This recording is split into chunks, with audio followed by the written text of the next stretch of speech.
Hello there, my name is Ben, and welcome back to Play the Game Central. It's been a little while since I've said that. Hi. So I'm going to talk to you today, just to reassure you, I think. I'm going to share an idea for a game that I have that I'd like to share with you. Completely random, nothing to do with anything other than it's in my head, and I'd like it to be in your head so you can tell me what you think about it. Let me just talk a little bit about that first, because it is really important, this bit. Don't skip just to it. Listen and hear me out for a sec. Community members, I'm calling on you. Really, I haven't been asked to do this. I'm calling on you to remember who is who in the community and who is who with where you get your information from. Because for the longest time, there were hand-me-downs to release information, and be it official, unofficial, it doesn't matter. There was always a path to the truth. And I realise now that Treyarch have locked off that. There is no one getting anything from Treyarch, which is great. That's how it should be. That's kind of the ultimate goal with any company, especially a company I'm invested in, is I'd like it not to be leaked as well. That would be lovely, especially unofficially. That would be bullshit. So just remember and just be patient with what you get, because you have to trust in Treyarch. Like, they deliver. Okay, whether you like Black Ops 2 or Black Ops 3, Black Ops 1, whatever, whether you like their games or not, they always deliver AAA games that you like. If you're watching this video now, then you pretty much know that you like that series of games and that you hopefully will enjoy the next one. So don't go ahead. You're not going to ruin anything by looking at any of the leaks now, because they're not true. So just don't worry about that stuff. Worry more about valuing the surprise of what's coming, I think. So I'm going to tell you a little bit about a story that I like, and a little bit, just tiny little bit behind that. So I came up with this story about a DLC 1 of Black Ops 3, whenever that was. Was it the Horizon Track? Yeah. It was around that time. I think it was around that time. And it was this huge story. This massive undertaking, kind of otherworldly experience without physically traveling to, like, don't get that in your head because that was the wrong wording. But this big experience for Call of Duty, bigger than anything that had come before, and more immersive and more unique than ever before. And so that was, how many years ago was that? That was a few years ago now. So I came up with this idea, and then a game released about a year later. I'm not going to tell you what that game was. I'd like you in the comments section to see if you can guess what I'm talking about. This game I'm going to be talking about, if you can guess the game that came out that was really similar to what I'm about to talk about, and think of how devastating that would be if you were creating a game and then all of a sudden another game came out that was so uniquely similar to your unique game. And I mean, there are complete distortions and opposites in there as well, but like the base story is quite similar in a way. So I'm going to start telling you about a game right now. And that game was called, and you might recognize this from a lot of my previous videos, Call of Duty The Beyond. So, what is Call of Duty The Beyond? Well, the most important thing to say is that you start Call of Duty The Beyond, or The Beyond, post-end game of one of the last games going horrendously wrong, where the antagonists win and the protagonist loses. So a very different type of ending, very different type of beginning for a game after annihilation in that sense. There's that kind of traditional modern warfare aesthetic where it's a nuke, but this is something very different where technology took over. You might be understanding which games I'm referencing, talking about Alex and David, Cain and Abel, that kind of visceral idea of the machines being in control or uncontrollable. So, after the end game, the beginning of the Beyond, there were 3 stages that happened next after the end game. The first stage was called the Burn, and the Burn lasted for 300 years, in which time approximately 12 generations of humans existed and survived. It was a time of utter annihilation. 98.2% of the human race was immediately eradicated, and surviving humans lived horrendous lives.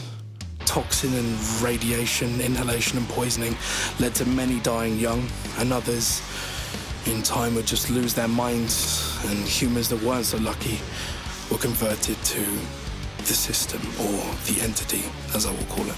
The period after the burn was called the Silence, or the Long Silence. The silence lasted for 36 years, and in this period, toxic vapor actually subsided, and the entity that ravaged the Earth for centuries seemingly vanished.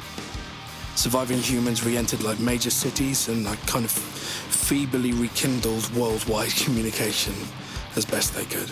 And as humans were now bred with high levels of toxins from birth, some suffered severe side effects. However, in this world that we're creating in the beyond, those birth effects would be paramountly useful. Incredibly useful. And the third stage, after the burn and after the silence, was a period now known as the birth, where the entity bored its way through the ground and attacked and targeted electronics and all movement. But this time the entity didn't convert surviving humans. Instead, they were just eviscerated, annihilated. This period forced humans once again to leave the major cities and virtually shun all technology, any electronics. This wasn't enough though, because the entity would and could still hunt them down. Now let's describe this enemy, this entity. The enemy in the beyond is purely a technological hive mind. It has many different forms, but it goes back to one singularity. There's no semblance of intelligent thought. It acts entirely instinctually. There's no dialogue, and bar the movement noise of the enemy, it's completely silent, like disturbingly silent.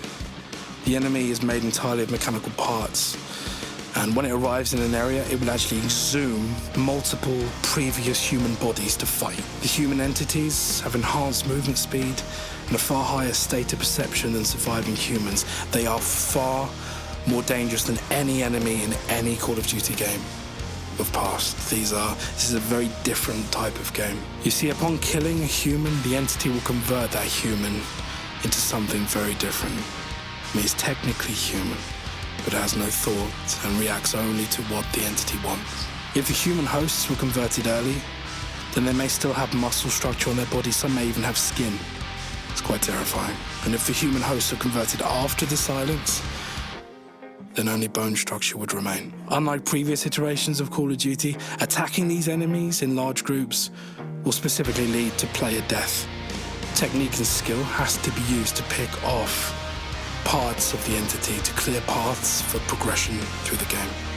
It's a very different type of game. So what is your purpose in the beyond? Your purpose, or your existence, is now to disrupt and destroy the entity in any way possible.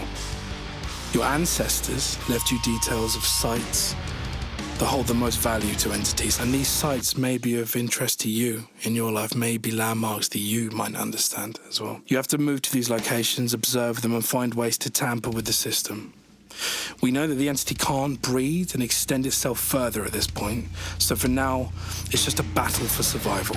If the entities continue to exist, you will die, and the human race will follow you. Finally, and this is finally, I can talk about it more. If you want to hear more, we'll talk about it more. But finally, let's talk about the weapons, because they're interesting. Modern weapons, and I mean these are weapons that have been crafted by people who had no training in being weaponsmiths. These are weapons that are vastly underpowered, but are very common in-game. Using them against human enemies, like from other settlements, or against reanimated human enemies is utterly useless, really. I mean, you can kill them, but it's very, very difficult. The game's changed. The open fire patterns of previous installments won't work here. The world is, however, teeming with possibilities to inflict extreme damage on the entity. You have to be smart about how you play. There are weapons called ancestral weapons, and the ancestral weapons, or tech weapons, weapons forged before the Annihilation, before the endgame, the ones that you would know as kind of slightly futuristic weapons now, they still survive in the world.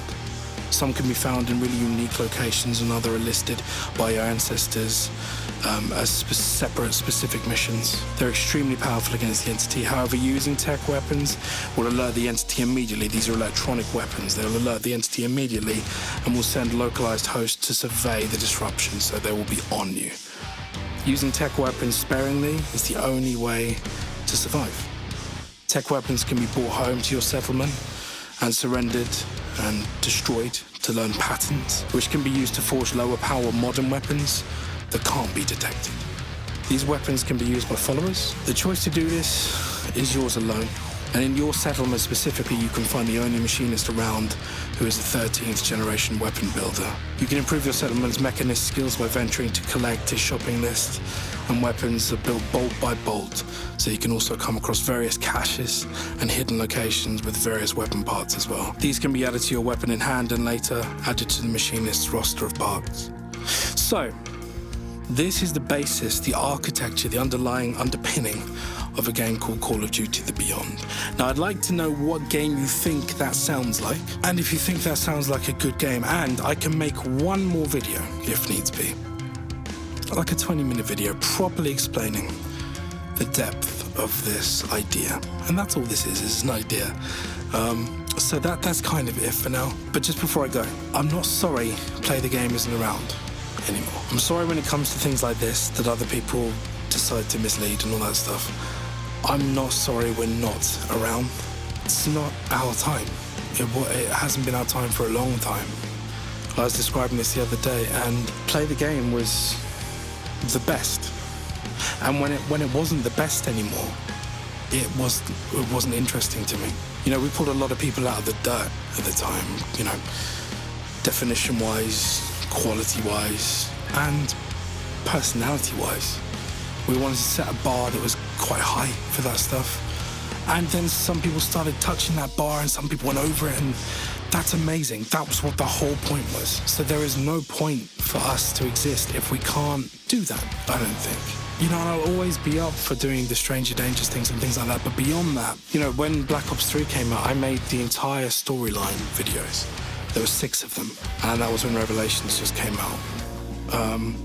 And they just sat there, and I don't know what to do, because it feels like if I put those out, it's going to give people like this edge to think that we're coming back, and we're not. You know, it's so busy with the stuff that we're actually doing, and I don't know how people can survive doing YouTube. You know, it was never like a business for us, but like, I don't know why people do it, unless you're at least 5 million subs. I know a lot of people around me are now, which is amazing, and they can just about bring in an income. Like, so in terms of like thinking about this logistically, it makes no sense for me to even touch YouTube. I'm all up for coming in and helping where I can, but that's not something we're doing, you know. I can't speak for the other people in Play the Game. I'm just saying, me, it's not something I want to do. You know, I'll get drunk and fucking drugged and come and do Stranger Dangers, not a problem at all. But beyond that, it's not really something I'm interested in. I just don't like getting 100 messages asking me if this is correct when it's not. It's not fair on the community, and it's not fair on anyone. And I'm not putting this forward as like being the correct thing. I'm putting this forward as a thing, and that's all I'll say about it. But yeah, it's a good time though. And you know, for those of you who followed us over to Hurt and to the other projects as well, thank you so much. Like the Z records, I mean, they're a huge part of this, obviously, but like the Z records, they're like the most successful thing we've ever done. They've reached the furthest of anything we've done. And that's all down to you. That's all down to the people who came over from here and people who've told their friends, told 20 friends, all these amazing things. Like Z3 is about to come out, and you'll obviously find out when. And there's this whole huge new story that kind of extends way beyond and is more important than this now. Because, you know, I'm not going to badmouth anyone, but at some point another storyline was given up on, I feel. Well, I don't feel, I know.